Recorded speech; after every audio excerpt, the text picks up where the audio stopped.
Hi everyone, it's Taylor. Welcome back to my channel. I'm an American expat living in Malaysia, and I like to share my life and travels with you. Today I'm back in Penang, Malaysia, and I'm going to interview a friend of mine, Michelle.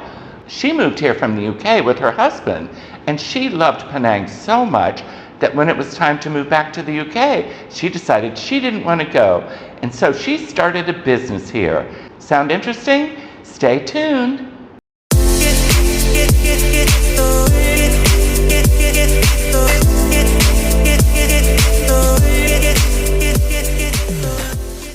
Hi everyone, it's Taylor. I'm here in Penang with my friend Michelle, and I wanted to tell you about her because she's a most interesting person. But I want you to listen to her story first, and then we'll go on from there. Hi, Andy, it's lovely to see you. Yes. Back in Penang. Well, I've been here since 2006. We came on the 1st of January 2006, and we came because of my husband's job. He was working here for 3 years with the Royal Air Force, the British Royal Air Force. And along the way, I became the president of the International Women's Association. I didn't remember that. Oh, it's one of those things that I did it by accident. It introduced me to a lot of different people, and it made me think that there were lots of opportunities to do things in Penang that didn't exist here already. When my husband's contract finished, I said to him, "I'm really sorry, darling, but I don't really want to go back to England."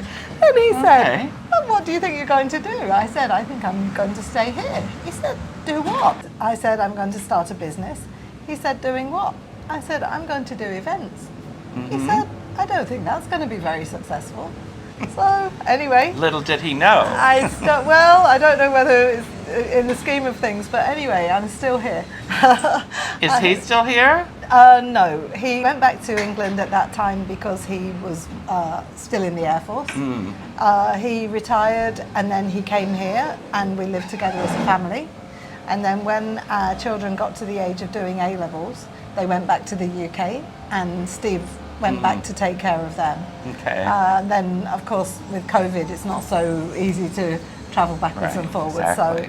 So, no, he's based in the UK at the moment, and I'm based here. My business started 2010. Oh, okay. And during the time that I've been doing it, it has developed in different directions. You've seen some of that. Yes, of course. I've participated in many of your events. You've sort of hinted about how it came about, just a desire to stay in Penang, I guess, and looking for something that would keep you here. But what did you first do, and then how did it branch out from there? So when you say event manager in Malaysia, people normally think of is if you want to have a birthday party or a wedding or, you know, an annual dinner or something, then you call an event manager and ask them to arrange your event. So I did, I don't know, probably a year or so of that. And what I discovered is that, well, people tell you what they want. Yes. Then you tell them the price. Then they ask you to reduce it a little bit. Yes. Okay. Discount. That's very big in Malaysia. Yeah. Then you agree, and then they remember all the things that they wanted to add. Yes. But they don't expect to pay any more for it. I thought, actually, at the end of the year, if I'm not going to make any money, I'd rather make no money doing what I like. Exactly. So I thought I will, instead of doing events that other people would like, I will create the events that I would like to go to if somebody else was arranging it. That's so true. I mean, that's, I think, how I met you, is you do tours to all sorts of places around Penang, not near and far. I mean, I went on the Taiping charcoal thing. Oh yes, okay, yeah. So, yeah, I mean, that's like a lot of coordination, though, to have the buses and everything. Yes, everyone always thinks it's easy to do these sorts of things. But, you know, even things like, I do quite a lot of trishaw tours. You know, a trishaw is, well, you know what a trishaw is, but I'll just explain. It's well, I'll show a picture for people who don't know. Okay, but it's basically a bicycle at the back with a seat at the front, and you sit in the seat, and the bicycle man, the trishaw man, pedals at the back. And it's a great way to see Penang. It's a traditional type of transport. You can go further than if you were walking, faster than and faster, but it's more intimate than being in a car. Mm-hmm. And yeah, I've done it once. And I felt sorry for them because I'm so heavy, but but this is their job, you know. And some people put 2, 3, 4 people in a trishaw, so I only put one person at a time. I like to share what I found, and as you say, you know, I do things sort of near and far. And well, I like when we went to this mountain over here. I never would have even thought about going there. So, I mean, I've really enjoyed your tours. And Thank you. Now you also do selling things and talk about how you started your Spiral Synergy newsletter. Okay, so after I made the decision that I wasn't going to do events for other people, I would create the events that I would like to go to if somebody else was arranging it. People started to message me and say, I heard that you were arranging you know, different activities. Can I be added to your mailing list? Mm-hmm. Oh, okay. And you know, once you get to a certain number, when you're sending out using Yahoo or Gmail, when you get to a certain number of sendings, you start to look like spam. I found an emailing service. In those days, there were not too many to choose from. There's more now. People are familiar with MailChimp. I've used Constant Contact for a long time, but there are others too. And so with one press of the send, you can send to 1,000 people, 5,000, 10,000, 20,000, you know, however many people you have on your mailing list. Mm-hmm. And then I really started to make an effort to get people to join my mailing list. Yes, you do a good job of that too. I mean, I see it everywhere. It's not really about me, you know, it's about Penang.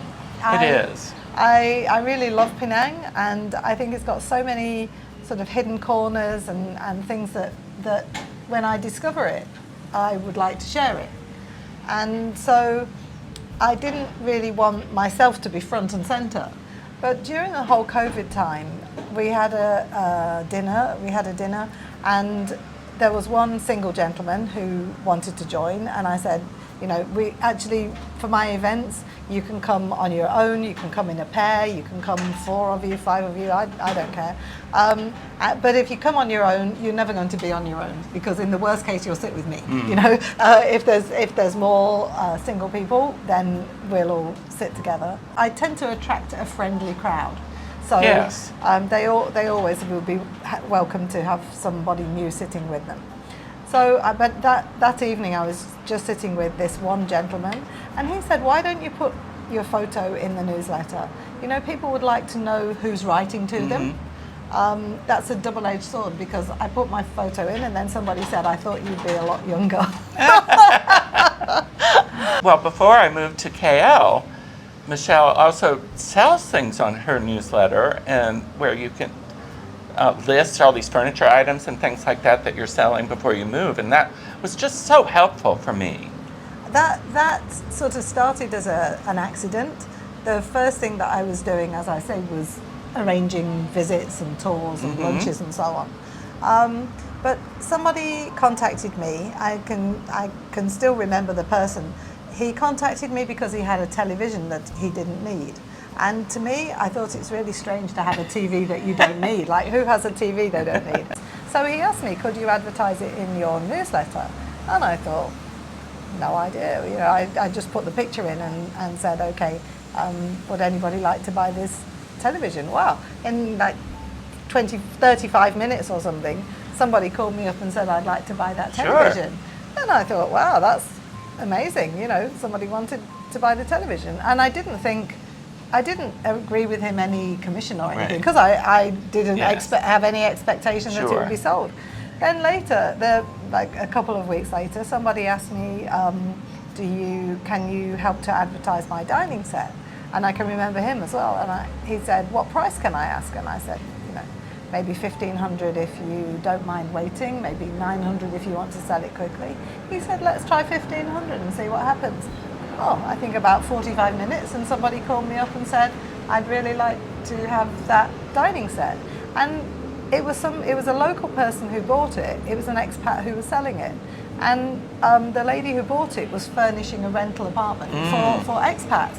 So in fact, over the years, I have sold a lot of things to people who have furnished rental apartments with them. I bet. It makes great sense to buy Sure. a sofa through my newsletter and resell it when you leave. Absolutely. It's almost like renting it, you know.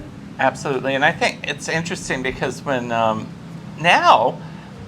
every time your newsletter comes out, you have to just sit by the phone because people are waiting to see what treasures you have that week. You know, If I send it at 1 o'clock, the first reply from somebody who would like to buy something is about 1:02, you know, and then 1:03, 1:04, 1:06, 1:07. well, and how many people do you send out the newsletter to? I've got 5,138 subscribers or something at today. Yeah, that's amazing. Oh, those are email. I have more than that on WhatsApp. Do you mind me asking what kind of visa you have? Yeah, sure. I have a work permit. Okay. I have a work permit. When we started the business in 2009, as you said, my reason for starting the business was really to stay in Malaysia. So I investigated different options, Malaysia my second home, but you were not allowed to work under Malaysia my second home. But can't you start a business? You could start a business, but you can't really work in it. You can you can direct just finance it. one, You can yeah. direct it, but you can't be And have all Malaysian employees. But you can't be the one who's doing it. Okay. I didn't think Malaysia, my second home, was the right option gonna for work me. for you, no? And I was too young to be retired and not rich enough. So I thought, okay, I have to find a different way. And so I investigated the whole work permit thing. We set up a Sandera in Bahad. We went through the process of depositing the paid up capital and then applying for a work permit. This is the first time I've been to your apartment, your lovely apartment here in Pulau Tikas. And it's the center hub of Penang. Don't you find it just to be the most convenient place you can live? This is just the most convenient location. You know, when we first came to Penang in 2006, we stayed quite close to here, also in Pulau Tikas. Once you stayed in Pulau Tikas, it's very difficult to move to another area. Well, yes. There's a fantastic market, as we call it, a wet market. Wet market because it's all wet on the floor. So, Do you do a wet market tour? I do, of course. I do a wet market tour. I don't know that I went on yours. I think I went on some woman that did a cooking class. Yeah. Pearly. Yes. Pearly. Pearly does an excellent market tour with Nonya cooking. Yes. That's her speciality. That was a lot of fun. For mine, we go to the market. We normally gather up fruits that perhaps people that are either in season or people haven't tried before, and we gather up some of the different types of foods, some noodles, some of the like char siu bao, you know, like a barbecue pork bun, something like putu neong, you know, it's like a made of rice flour and sugar, a coconut, and so we collect up a selection of breakfast items, then we come back and eat them here on my balcony. Oh, that's lovely. Well, obviously, since you came to Penang with your husband on business and didn't want to leave, you would probably encourage people to move to Malaysia. Oh, you know, for me, I would say I like Malaysia, but I love Penang. Okay. Yes. It's not the same thing at all. It's been a difficult adjustment for me to move to KL. Now, I'm liking KL. After being there a year, I'm liking it better than I did at first. But gosh, when I come back here, I feel like I'm coming back home. Yes. And that's the feeling that I had. I had the feeling of being at home, of finding my place. People always ask, you know, why do you like Penang? What is it about Penang that you love? Is it the food? The answer is not the food. I think the food's pretty ordinary. I mostly... You could get scout for saying that. Sorry. But, you know, it's not the food, it's not the weather, it's the sense of community. And I don't think there's anywhere in the world where you can fit in so quickly. You know, where you can make friends, you can go to the supermarket and somebody in the queue Always behind run into somebody, yeah. will either somebody you know or somebody you don't know will start to ask you, oh, where are you from? You know, what are you doing here? And the next thing they're inviting you to something, or you know, or you go out the next day, you'll be in a restaurant and you see the same person again, and it's like, oh, I saw you yesterday, you know, and so it's a place where it's very easy to feel connected. There's a lot of activities going on, so that, you know, I don't know, you know, you want to see French movies, so there's Right. French movies. You want to classical music, there's classical music. There's an airport with great links to, particularly to Southeast Asia. Yes. You know, so it's easy to connect via KL and Singapore to the rest of the world. Today it was funny. We were in a Grab going to lunch at Hudson Deli. I saw out the window this friend of mine on his motorcycle, and I rolled down the window. I'm like, Ross, hey Ross. And I got his attention. He didn't even know I was in town. But it does have a way more of a small town feeling, but it's not a small town at all. There's just everything that you could need here. I would say it's got most of the things that you would want to find, though sometimes you have to look for them. You know, Yes. that Or just know Michelle, because if you're on any of the Facebook groups and you have a question, 9 times out of 10, she has the answer and she comes right forward with it. So it's really helpful. And that's all for free. yeah, that's for free, absolutely. And you can subscribe to my newsletter. It's free to subscribe to my newsletter. I'll put the link down below, yeah. so anybody can do that. And just what you need is thousands of more subscribers. Well, But we have subscribers around the world. Some of them used to live here in Penang, have already left, but they just want to have a feeling that they are still connected. yes, Some people are moving to Penang, you know, later in the year, maybe for work or for retirement or for different reasons. They would like to get an idea of what they're coming to. my channel is, I mean, it's popular all over the world, but about 50% of my viewers are Malaysian. And I've gotten a boost lately. About 25% are now in the U.S. Oh, fantastic. Which is good. But then I have the, you know, Australia, New Zealand, Singapore, the U.K. I mean, everywhere. I mean, I've had people from Africa email me. Fantastic. You know? So it's just fascinating. But the problem with mine right now is because the MM2H rules are so strict, I'll get everybody all excited about moving to Yeah. Malaysia, and then they can't They do can't it. come. But anyway, they can come for visits. Yeah, you can come for 90 days. Yeah. Most people can get 90 days social pass. Social pass, like Yes, that. yeah. Exactly. Well, I want to thank you so much, Michelle, for sitting down and talk with me. I've known Michelle for almost since I moved here. In fact, one of the first things a friend of mine told me about was your newsletter. Oh, and thank that you. was in 2015 when I moved here. She said, oh, you've got to get on this mailing list. And I've been on ever since, and it's so helpful. But thank you so much for talking with me today. And I've enjoyed it so much, and welcoming me to your lovely home. Thanks for the opportunity. Thank you. Okay. Well, I hope everybody enjoyed that talk with Michelle. Isn't she a delightful person? If you enjoyed this video, please like and subscribe, and check for the notification bell too, so you won't miss any of my videos. That's all I have for today, because I think Michelle and I are probably going to have a glass of wine or something. But I'll talk to you guys later. Bye.